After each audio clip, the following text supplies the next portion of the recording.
as usually happens on a Friday night, I try and give a talk about something which is topical.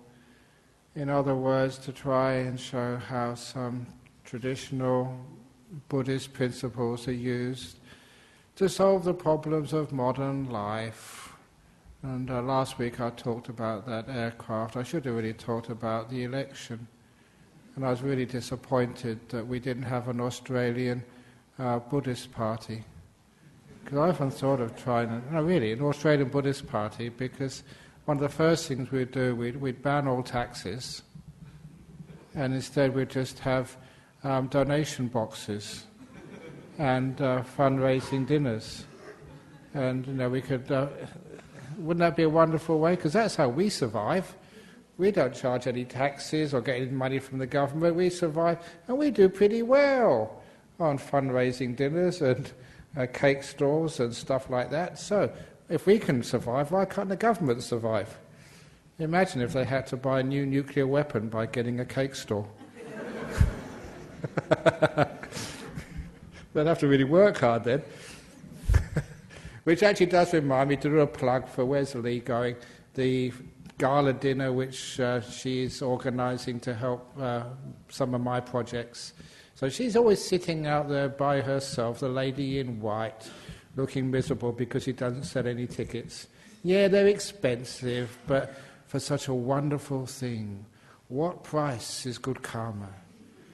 You can't put a price on it. So therefore, please go and help her out. It's for my 63rd birthday. No reason why it's the 63rd birthday, because that's my third time I've been 21. So that's auspicious. You can always find something auspicious about anything. But we did think of starting an Australian Buddhist party, but we realised it wouldn't work, because one of the first things we'd have to do, because we're Buddhists, is to ban alcohol in Australia. And then we get no preferences at all from any party. But no, the topical thing I was going to talk about today was I was asked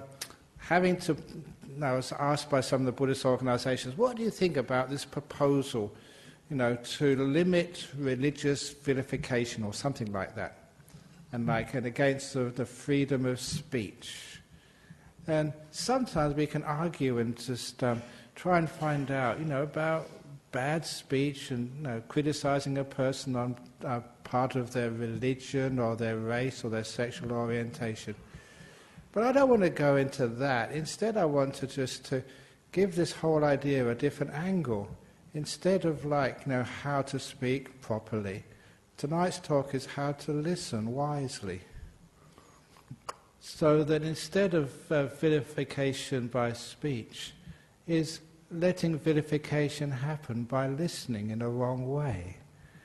Because so often we put the onus on the person giving the speech and talking so they don't offend anybody.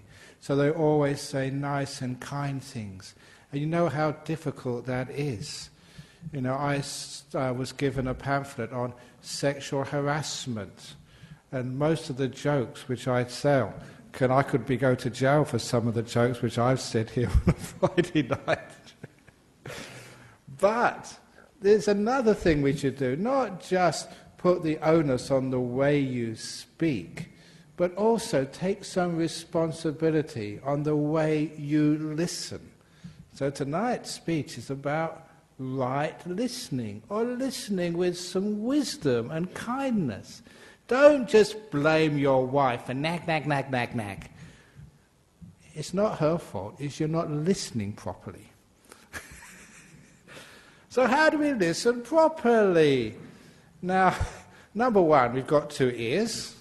And the reason why we've got two ears is why? One to go in, one to go out. So that's why if your husband says something nasty to you, the only reason you get upset is because you don't know how to listen wisely. If it's something unpleasant, let it go straight in. Why do you keep it? In one ear, out the other. But if he says something nice to you, put your hand over one ear quickly to keep it in there. It's like wise listening. We've got a choice. It's not just the speech which we have to hear. It's how we listen. You got like the dog next door, who barks during the meditation. You got the person somewhere over there who started snoring at the very end. You got the mobile phones which go off. Now, for years I've been trying to stop that. And I've been here for 30 years now, and we haven't been able to stop that once. There's always something happens. So instead of trying to control people's noise, I instead learn how to listen with wisdom, right listening. And I think if we are going to have a law from our government, we should have the law to prohibit vilifying listening, the listening which harms people, listening which diminishes our opinion of another person because we don't listen with wisdom and with compassion. Now, where this actually came from, the core story, the core Buddhist story of how we can listen with wisdom, comes from an old story when I was a monk in Thailand. Now, the old Thai culture, was very down to earth, and when they had a party, not like these days, a party maybe start at 8 o'clock, you're finished by 1. These guys went on for 3 days. And it's absolutely true. Once they got tired, they went to sleep. When they woke up, they started again. So 3-day continuous party. Now that was great fun for them, but our monastery was only about a kilometre and a half from the village. So when they had a party, we heard it. Now there was no electricity in those days, but they had these petrol generators and huge loudspeakers and amplifiers and terrible music.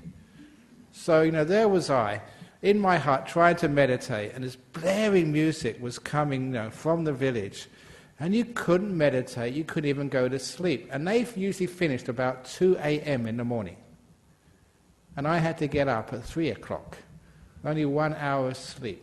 So all of the monks, after the first night of this, we were just so tired. And so we thought, look, have to, bit of live and let live. Why don't we ask, the villagers, can you please stop at 1 o'clock, say, give us 2 hours of sleep, okay, please. Not live and let live, as I wrote in my book, sleep and let sleep, okay. But the headman said no, he wouldn't listen to us.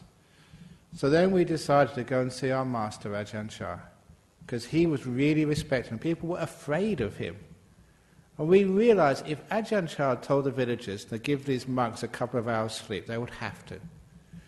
But when we went to see our master, we, instead of getting a sort of a remedy for our sleeplessness, he gave us a remedy for something much, much deeper. Because he told us this famous little one-liner, which was the best thing about being with a great master, just one-liners. He said, monks, it's not the noise that disturbs you, it's you who disturb the noise. And that was such a powerful teaching. It wasn't the noise disturbing us, it was our reaction to the noise. That was the problem.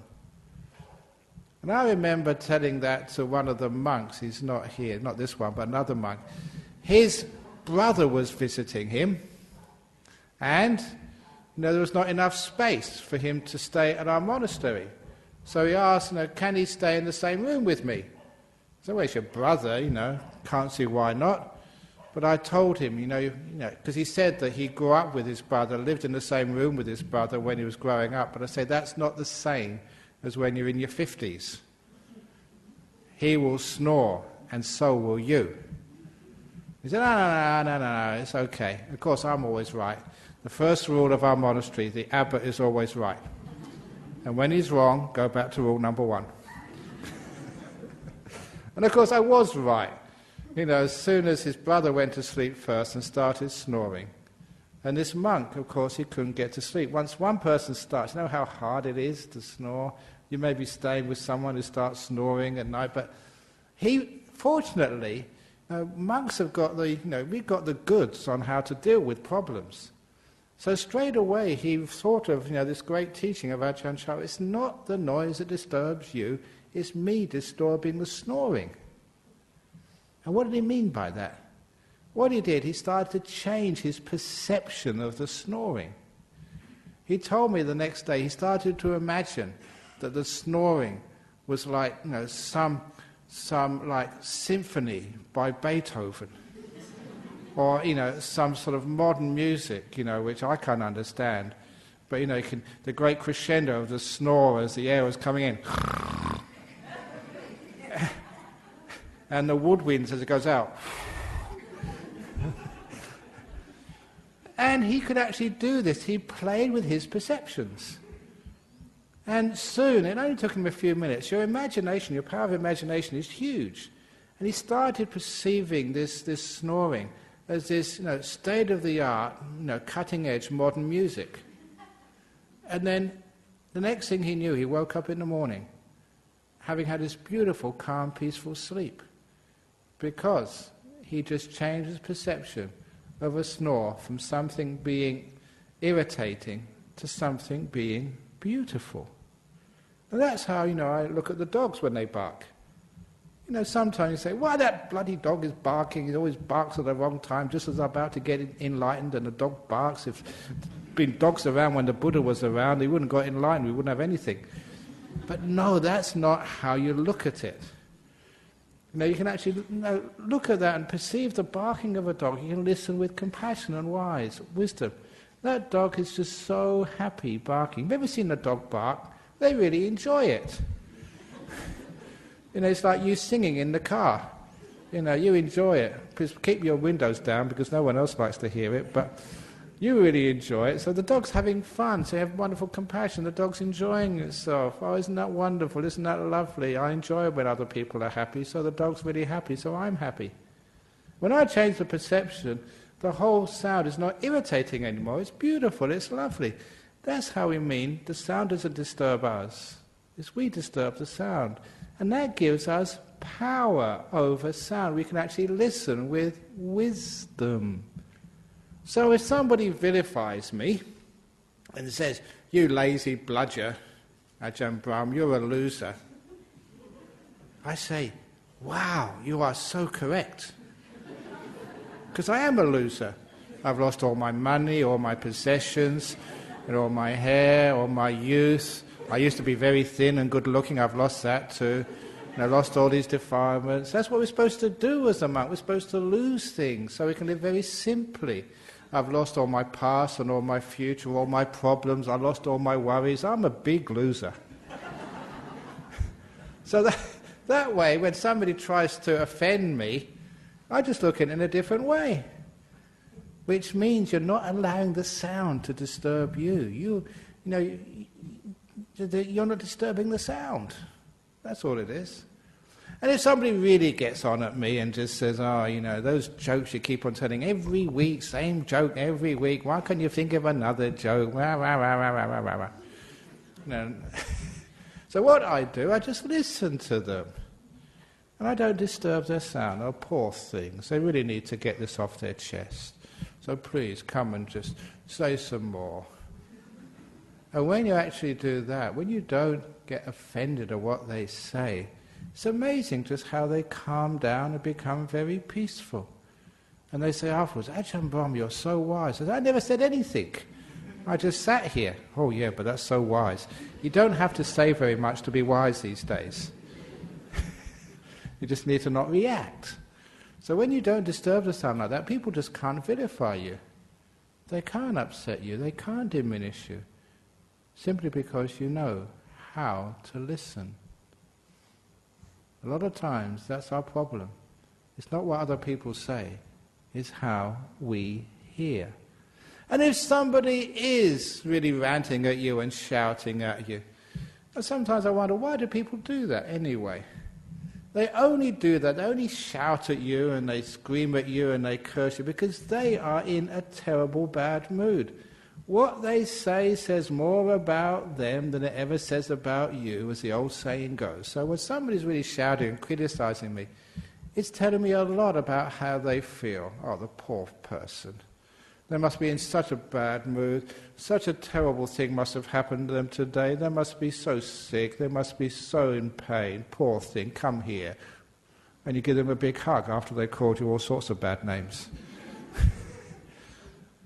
Because that is one of the core stories which I remember. This is, again, not from Buddhism, from Christianity. You probably heard this a couple of weeks ago, but please, it's not this old story that disturbs you, it's you disturb the old story.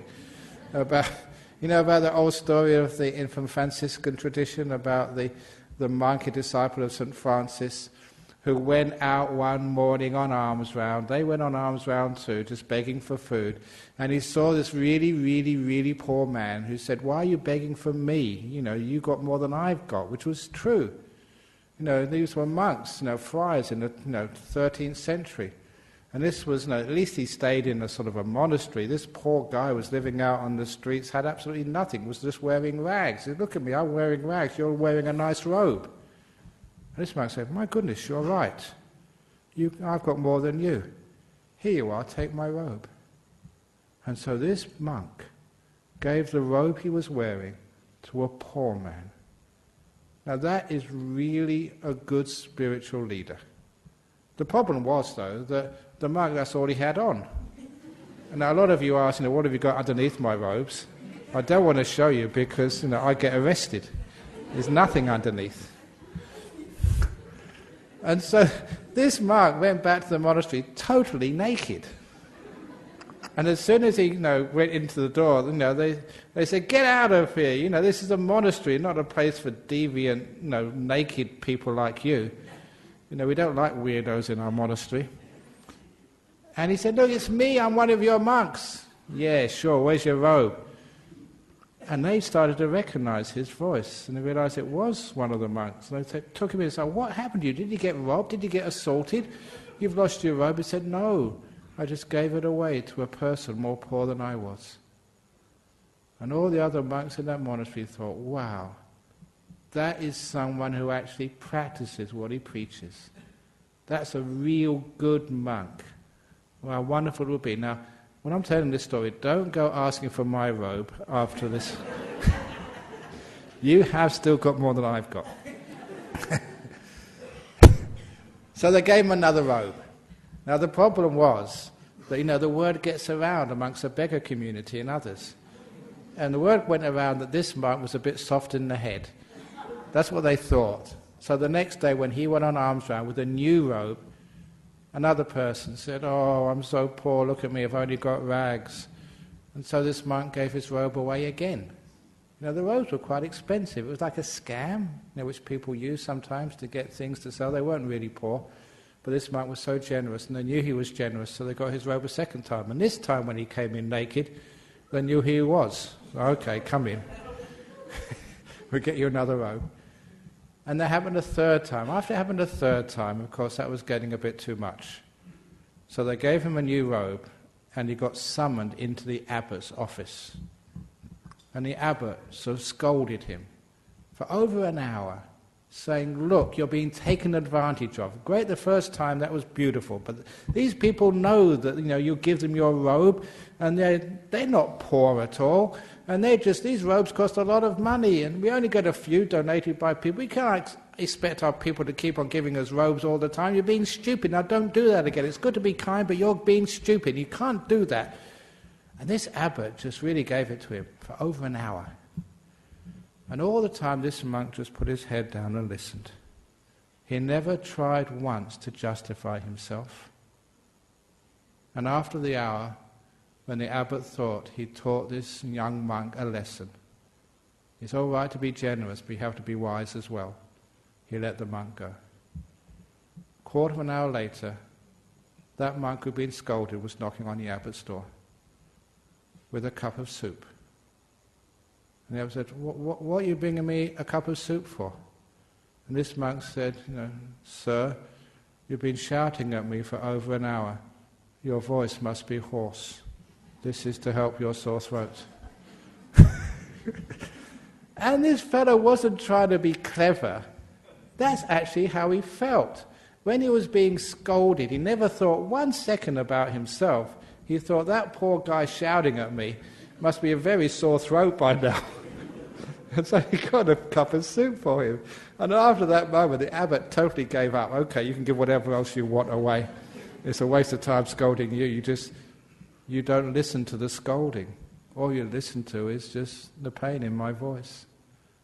What a beautiful lesson that was.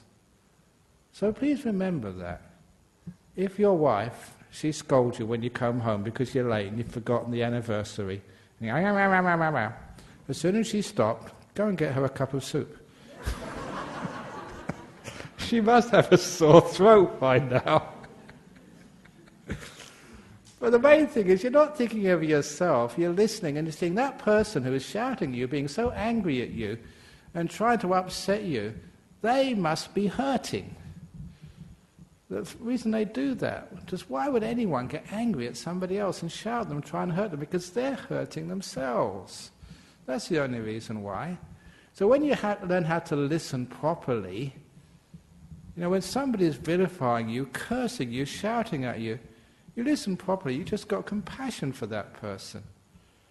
If you have a boss at work who's like that, always shouting at you and never praising you at all, remember, then that great story, this was actually adapted from a wise piece of advice by His Holiness the Dalai Lama. You only have to put up with that boss for maybe 4, 5, 6 hours a day, 5 days a week. And over the Easter, you don't have any trouble with the boss. But that boss has to live with himself or herself 24 hours a day, 7 days a week for all their life.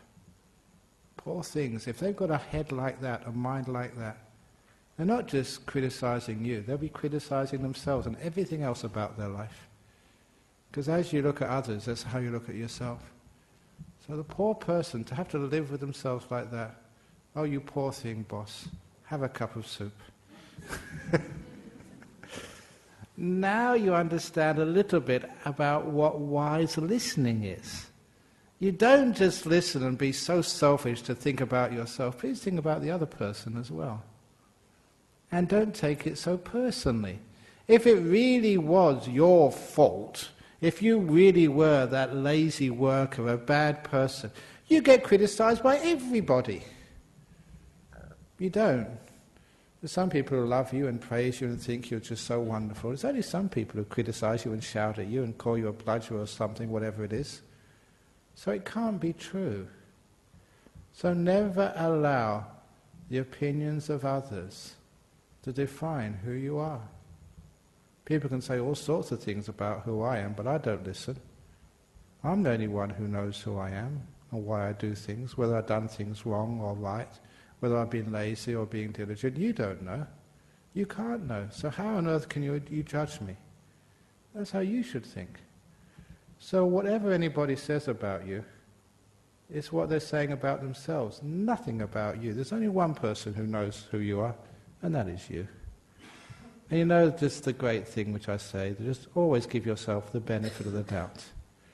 The old story of the trees, there's not a straight tree in the forest. There's not a good person, perfectly good here, but you're good enough. That's a wonderful thing to know. I am good enough. So whatever anyone else says about me, that's their problem. Nothing to do with me. So that way I have a wise listening. But sometimes though, I don't accept criticism these days. Many of you know that. You try and criticize me and tell me off, but I don't pay any attention to it, so it's a waste of time. Don't do it. It's a waste of time. That's the other thing. If you keep not paying attention to criticism, then after a while people won't give it to you anymore. So when your wife keeps shouting you, just don't listen, don't do anything.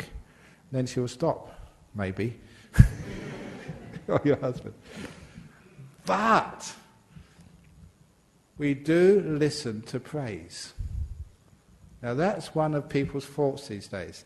Yes, criticism, we listen to that. Praise, that's what goes in one ear and out the other. It's absolutely ridiculous. We are so unused to listening to compliments that when somebody gives it to us, we think, they're crazy, what do they want, what are they trying to sell us? So we always reject compliments. Now this is one of the key stories which I learned from. I learned these teachings from real life. Some years ago, that's right, 2004 I think it was, I was given an award by Curtin University, the John Curtin Medal. And that was actually quite a big sort of compliment to me. And it was, what was it for? It was for vision, community service and leadership. Exemplified by the wartime Prime Minister of Australia, John Curtin. And I thought they were crazy. What do you mean vision? I have to wear glasses. Community service, that's what you do when you get released from prison. So it can't be any of those. So it must be for leadership, I don't know why. But anyway, have this big ceremony over in Curtin University, and the Vice-Chancellor giving you this big medal, and you always have to give a speech. So when I gave my speech for receiving the John Curtin Medal of 2004, my speech was, "It's a great honour, but I'm very surprised. I never thought I would get a medal like this, because I know there's many more people in the community who do much more work than I do. And anyway, I couldn't have done this without the help of all my friends, and supporters, people like you. So thank you anyway, but basically I don't deserve it." That's what I said. And then the next year I went to another medal ceremony it was actually Professor Josky from Charlie Gardner's Hospital.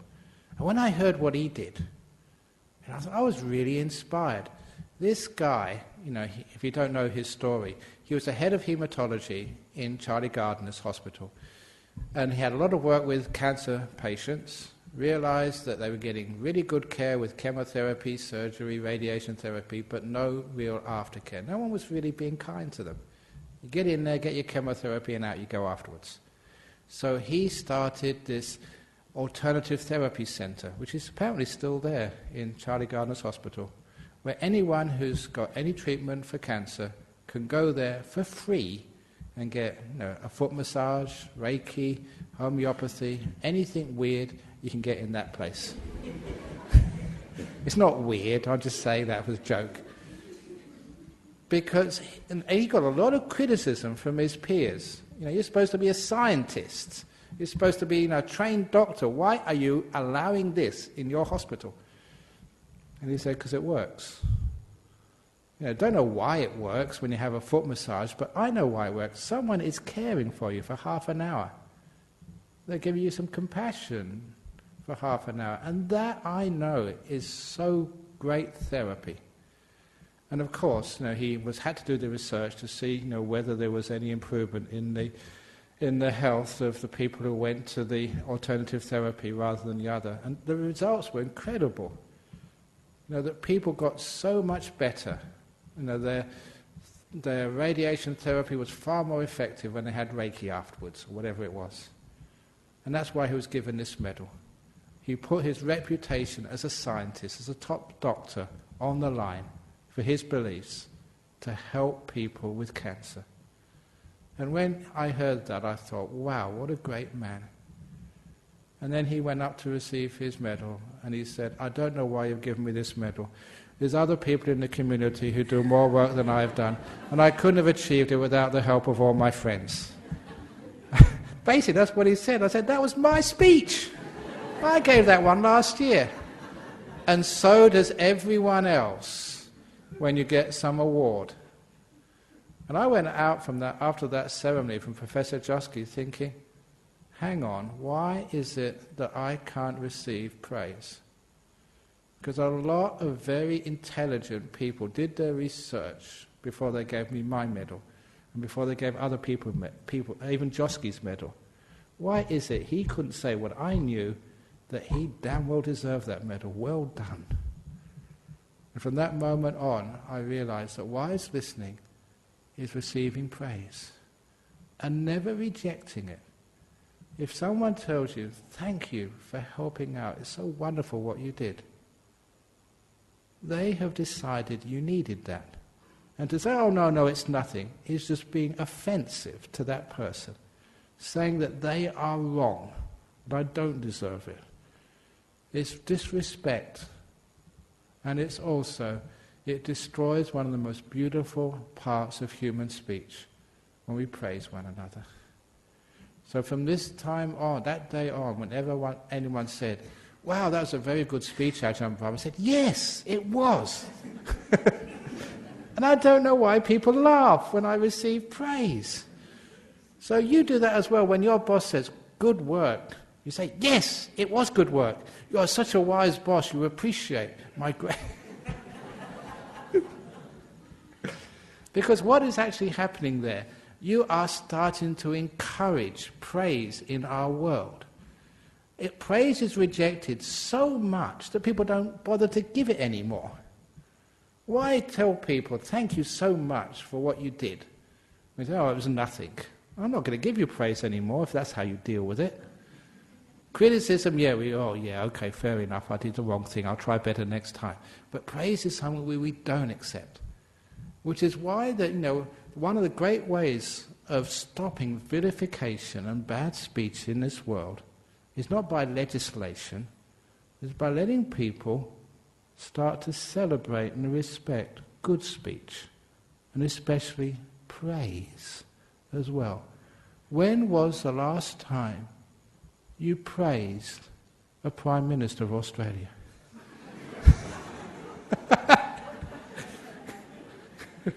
Why are you laughing? They're not all bad. You keep criticising them, that's what you get. It's your fault, not theirs. So you start praising, and it actually works. It's amazing what you get when you praise. One of our monks, he went to stay in a hospital somewhere, and afterwards he sent a letter of thank you to the Minister of Health in Western Australia. Thank you so much. Your nurses, your doctors did such a great job. I think it was McGuinty, I think. And he got a letter back by return of post. So, handwritten, not one of these things done by one of his goons in the office. The real letters written by him, signed by him. Thank you so much. It's so rare to receive some praise like that. It really works. Years ago, one of my old stories, we were building Bodhinyana Monastery down at Serpentine. 30 years ago this was.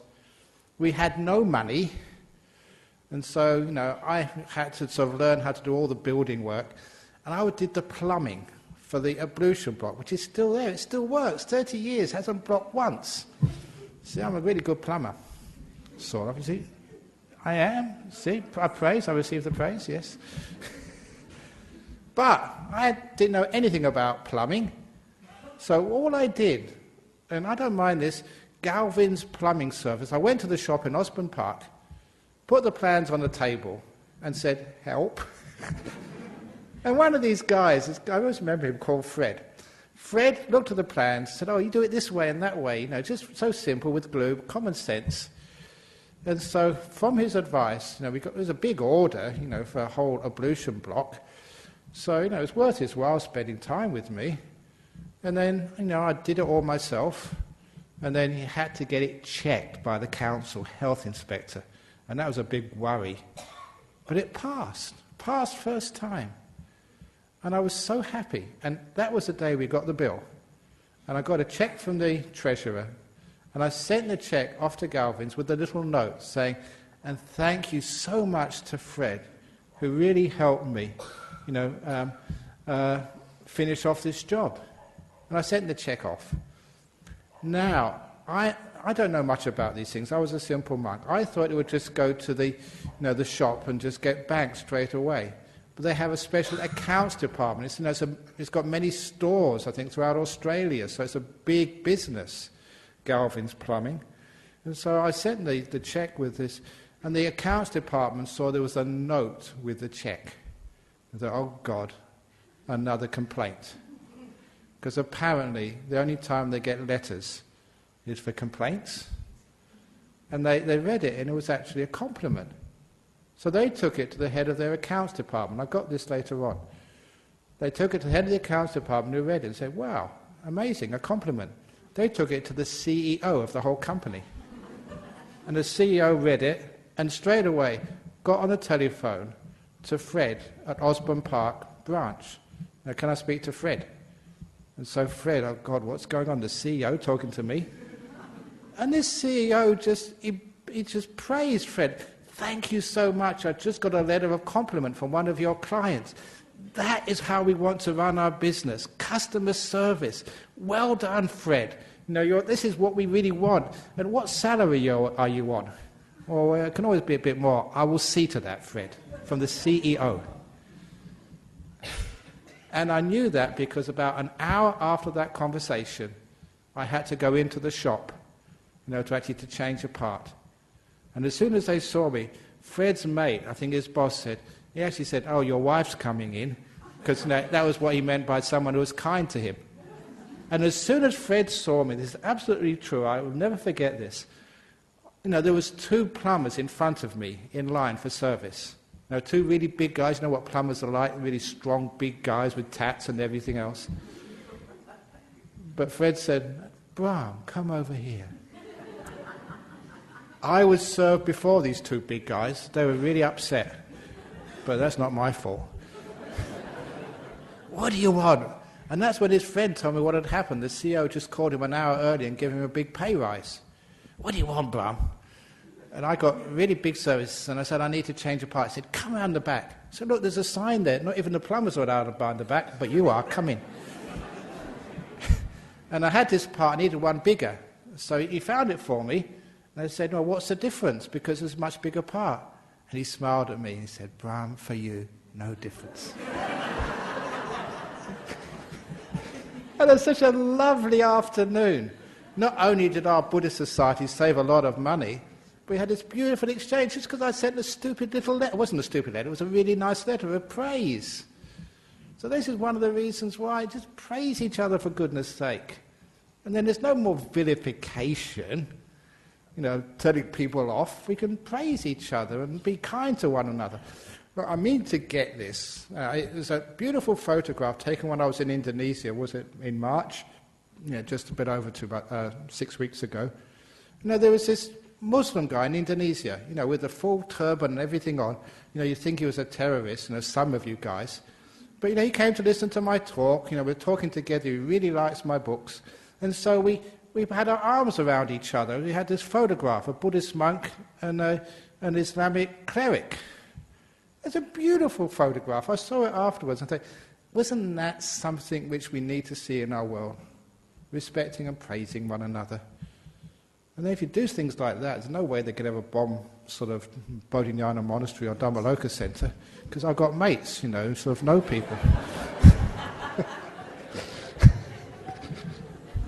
That is the way to have no vilification, by going out of your way to make contacts, to praise one another and get you good friends. It's amazing I'm going to tell this story. These are true stories. Sometimes you think I make them up, the jokes I make up, but these ones are true.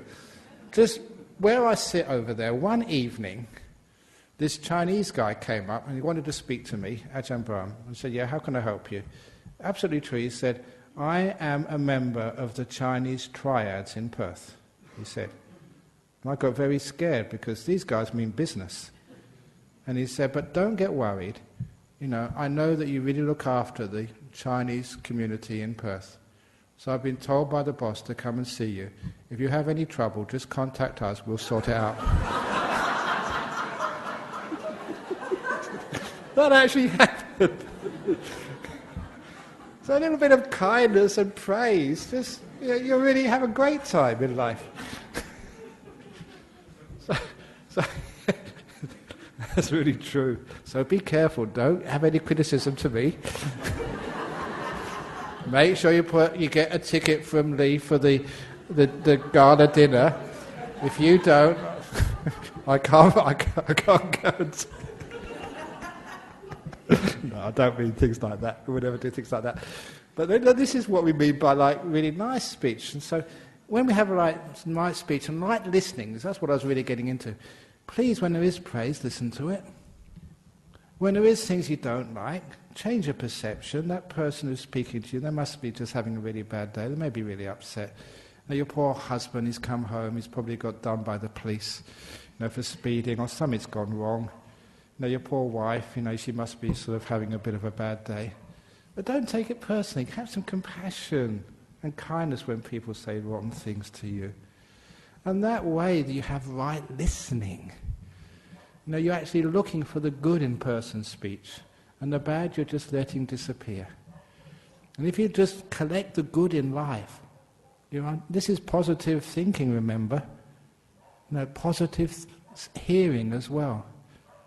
Look at Snoring, the beautiful dog. Isn't that nice? Why have you shut up now? You see, because I'm praising the dog, he becomes quiet. When you have ideas like that, your listening becomes so positive, so kind. Somebody just says some nasty thing to you, they just don't understand, never mind. Later on they will get better. It says more about them, never says anything about me. They're in a bad mood, or maybe they're not educated, maybe they haven't really understood what's really going on.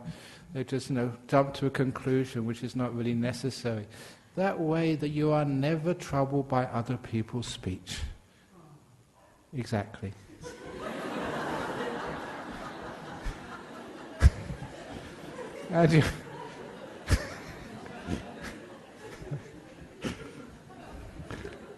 You're going to always look at something, anything, in a beautiful way. That's just the whole message. And if somebody, they can't upset you there. That means no one can control you. But you always accept praise, because praise is the positive reinforcement of life. They're actually saying something beautiful. That needs to be celebrated and paid lots of attention to, because it's a well-known psychological fact. Whatever you pay attention to, whatever you acknowledge, that is what grows in the world. The old story, watering flowers or watering weeds in the garden, which one will grow? You water the weeds, weeds grow. So if you pay too much attention to negativity, you listen to the negativity and you don't give it the benefit of the doubt or let it go so easily, the negativity in your life will grow. That's what I said, if your husband argues with you, if you react to it, it will grow and get worse. But if you react instead to the kindness, the goodness, the praise, and you give a lot of praise as well, and they praise you, say, oh, thank you, yeah, I deserve that. I really did go out of my way to help this evening. Thank you so much. Yeah, it's true, I really deserve that. Then you're actually encouraging the flowers in life. You're making the life a very beautiful place. And you will find that your politicians will start to behave in a much more beautiful way when you praise their beauty, when you listen beautifully. So it's not a case of just, thinking, these politicians in Parliament, look at the way they speak to each other. It's not the way they speak to each other which is the problem, it's the way they listen to each other. Just like in life. Beautiful.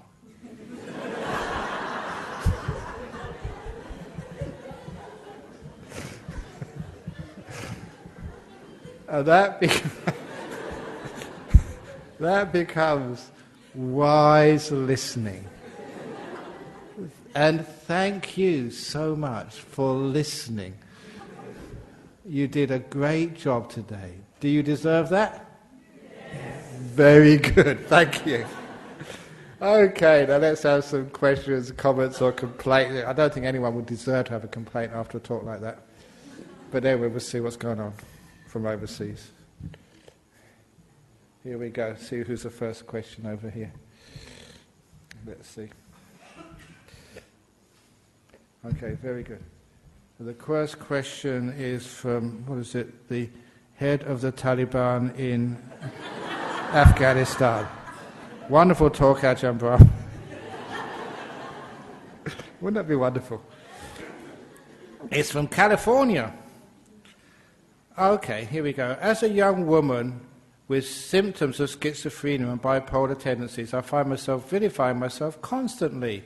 The feeling I cannot stand it any longer terrifies me. I do not know how to address this since the problem is in the mind itself. No. There is no such a person who has schizophrenia. They're not a schizophrenic. They're a person who has episodes of schizophrenia. There is no, I get into trouble for this, but I am willing to stand by this. There's no such person who's bipolar.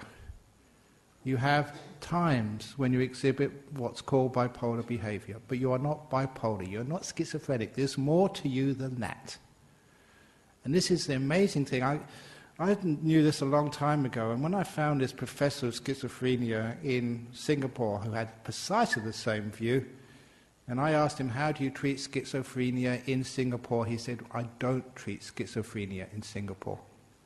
I treat the other part of the patient, which is not schizophrenic. And I was just so impressed. It's almost, I love telling that story because that is going to help so much. When we don't keep calling a person, you're psychotic. There's no such thing as a psychotic person. It's a person who sometimes has psychotic behavior episodes. So when you see the other part of you from California, you're a young woman, brilliant, stop there. And there's a huge amount to you. The schizophrenia and bipolar tendency is a tiny part of you. Don't overemphasize them. So I keep on saying, I said this before and I say this to you all now, how big is the hand? My hand is so big I can't see anything in the whole world other than my hand. I put it where it belongs, at the end of my arm. The hand hasn't diminished in size at all. But now I can see so much more. It's just a perspective issue. So your schizophrenic episodes or bipolar episodes, don't hold them straight up to you so that's all you can see. The young woman from California, there's so much more of you than that. You start recognizing the other part of you, the beautiful part of you. And then it doesn't terrify you anymore. You realize there's so much more to you. And there is. I'm not just saying this to build you up. It is true. And that means you're not terrified anymore, and you start paying attention to the times when there is no schizophrenia in your mind. There is no sort of bipolar in your mind. Pay attention to those times, and they will grow. You are watering the flowers at last. And that's what that professor of schizophrenia told me in Singapore.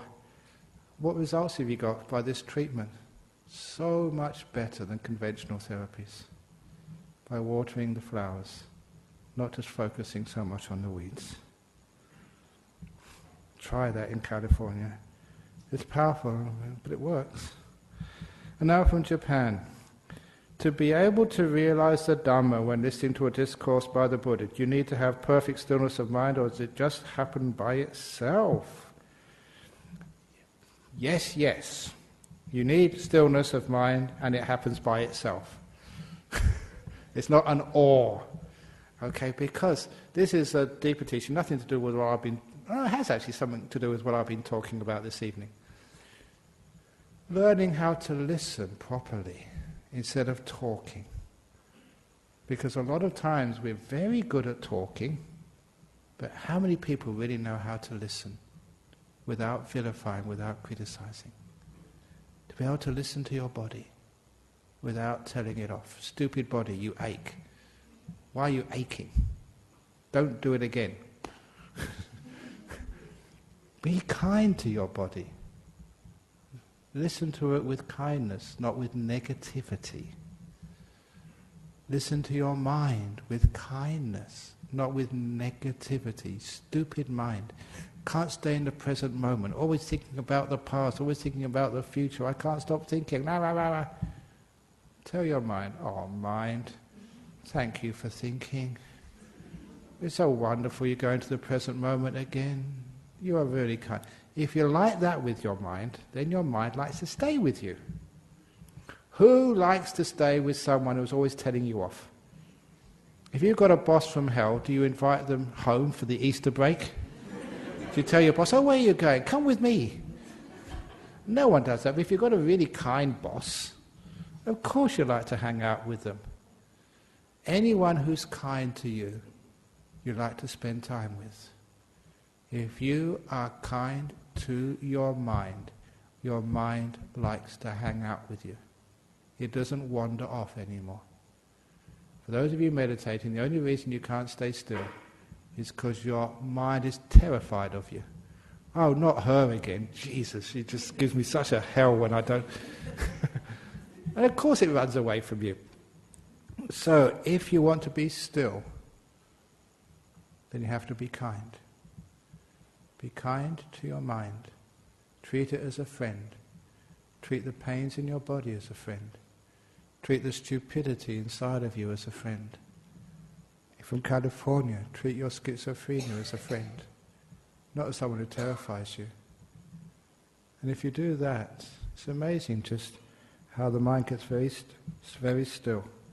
And this is actually how you're understanding. Listening to a discourse by the Dhamma, how do you actually realize the Dhamma? You're realizing it. It is not a thing that a light bulb comes up and then you sort of, oh, now I know everything about the Dhamma, about Buddhism, and so I can go and teach everybody and more thoughts and more words. No, it's learning how to be at peace, how to be still, how to be content, how to have peace of mind. And is peace of mind a thought? Peace of mind is what happens when the thinking stops, when you learn how to listen instead of speaking. We all know how to speak, but how many of us know how to listen? And I taught you today how to listen. And then you know how to realize peace of mind. The dog barks, peace of mind.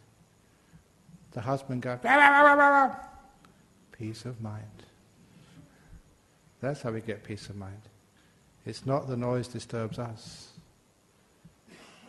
It's we who disturb the noise.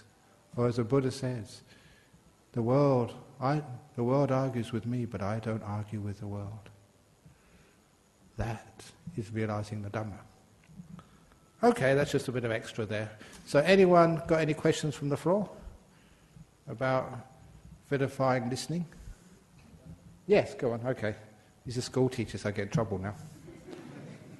Well, as a school teacher, I tend to try to, if I have a criticism, I try to, give a bit of praise first, so that they're actually absorbing it. But the real question is like, I'm just taking you to task on the comment that if somebody criticizes you and it's only one or two people, not everyone, then it can't be true.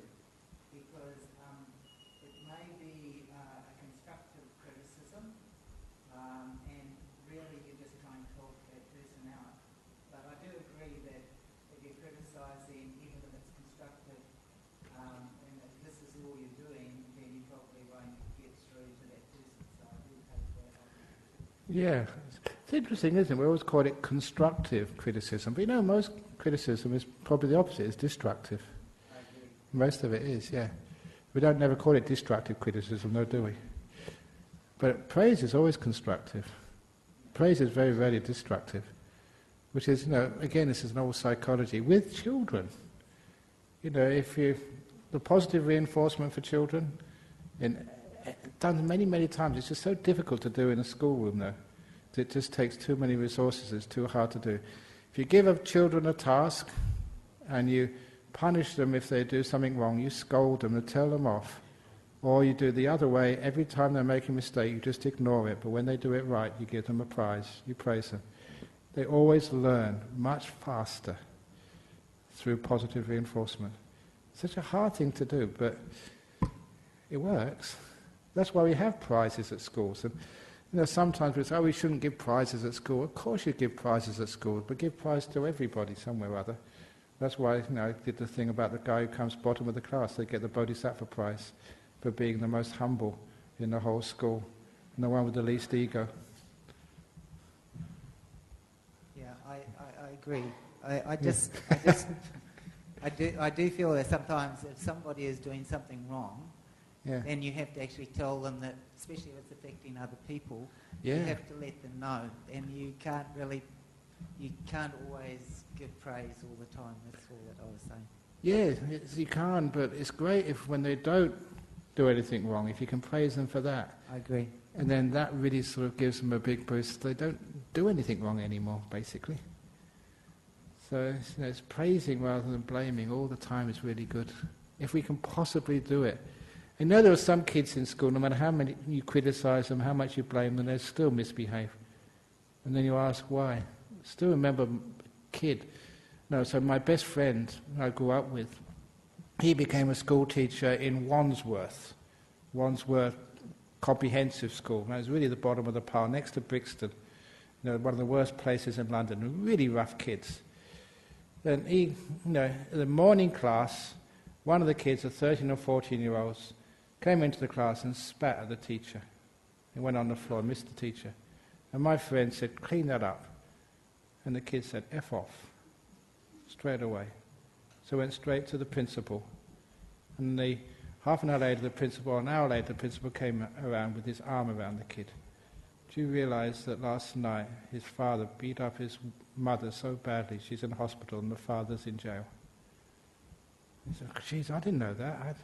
But when you actually find out why kids misbehave, that kid who just, his mother, who the only person who cared for him and protected him and loved him, was beaten to a pulp the night before, and his father was in prison. So sometimes when you get to why kids do this, sometimes you realise just criticising them is not going to help. But it's hard to do that, and you don't have the resources to find out. But anyway, that was an anecdote which really made me think. Sorry, over here. Thank you. I'd just like to pick up on that comment about teaching. The last school that I was teaching in, which was in Thailand actually, the principal had a policy of going around the classes, and he would go up to the teacher and say, which kid is doing a really good thing today? Oh, yeah. Show me. I would say, well, this kid's done something. And he would give them, a merit and praise them. And that was a really, really positive way of motivating the students. It does, yeah. It's great that you can actually do that. Behavior. It's brilliant, yeah. So don't give the prize for the kid who comes top in maths. Give a kid for the one who's trying the best, most improvement prize, and things like that are really brilliant to have. Or the kid who's the kindest in class. So I agree with you there. But also, when you do praise the kids, please tell the kids to receive it.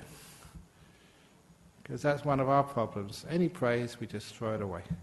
And so after a while, we just don't praise anymore. So thank you. That's a brilliant question. Thank you. And that was a really great question from you too.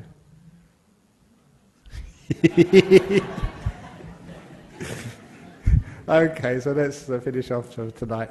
And pay respects to Buddha, Dhamma and Sangha, and then we can go do what we need to do.